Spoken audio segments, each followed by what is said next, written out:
All right. So 4.4 notes. I forgot to turn my projector on. Here we go. All right. So we're going to begin today with all three of our definitions because we got to talk about them. The only thing we're doing today is talking about finding least common multiples. And again, I'm going to show you, just like when we talked about finding greatest common factors, there are going to be two alternate methods to use. So if you like the factor tree and that helped you find prime factorization and it helped you find greatest common factors, we're going to continue to do that. If you are a list person that you can start to think about like, hey, my factors are this and this is my largest one, then I'm also going to encourage you to use that. You got to use whatever you're comfortable with. Okay?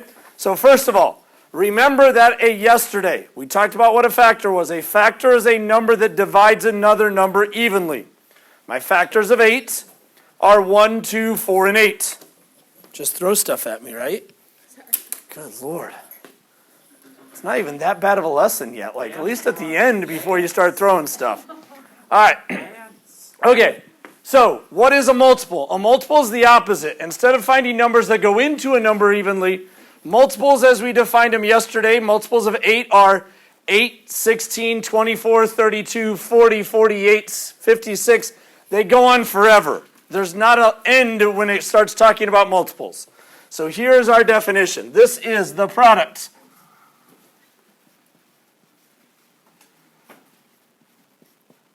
of a number and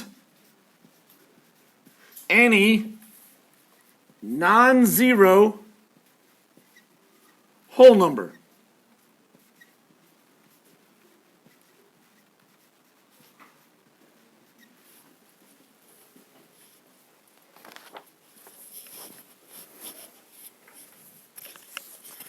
So again, with each of these, and I know we'll talk about them later, but I'm going to give an example so then your definitions start to make a little bit of sense here.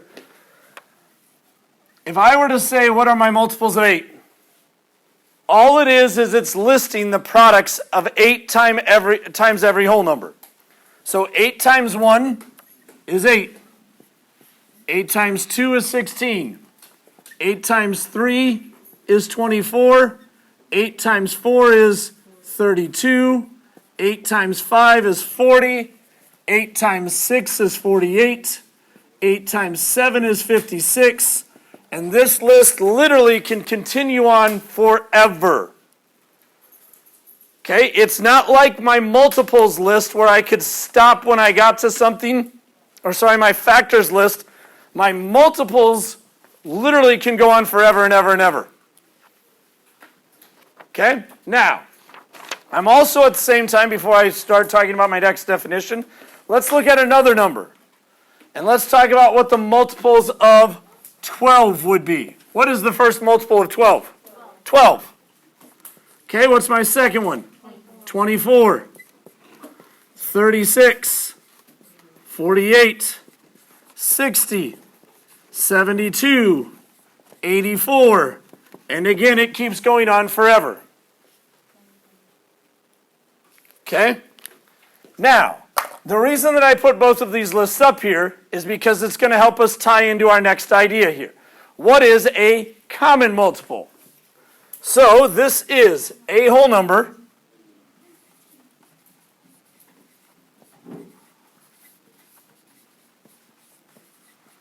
that is a multiple of 2 or more whole numbers.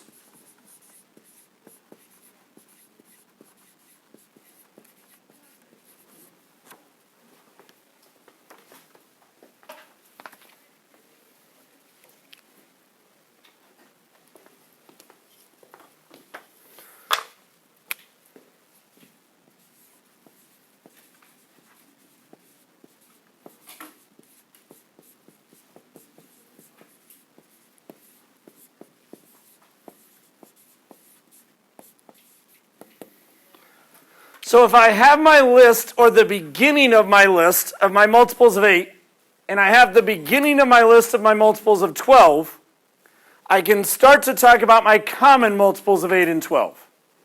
And according to our definition, a common multiple is simply a number that is a multiple of 2 or more numbers. So what we're really looking for is, what are numbers that are on both of these lists? The very first one is 24. So a common multiple of 8 and 12 is 24. Okay, there's also another one on this list. What else? Also 48.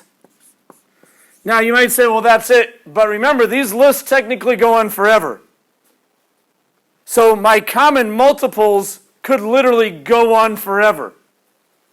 All right, my next one would happen to be, what is that, times 3, so 72. And then it would be 96. And then it would just keep going up. One of the patterns you'll recognize is it keeps going up by 24. Okay? 24 plus 24 is 48. Plus 24 is 72. Plus 24 is 96. Every 24 numbers, we get another common multiple of 8 and 12. Again, this number, or this list, just like my list of multiples, will go on forever. We're not going to expect you to make this list forever. We're interested in one of these numbers. And this one number we're interested in is our least common multiple. So now that you know what a multiple is and you know what a common multiple is, the least common multiple means we're looking for what? The smallest number that's on both of those lists. So, our definition here, this is the smallest number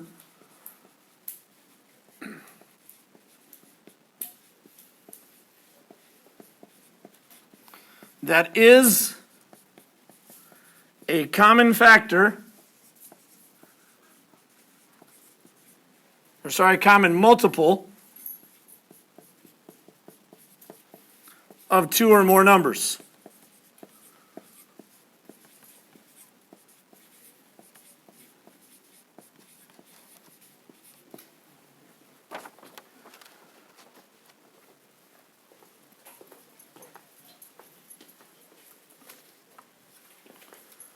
So our least common multiple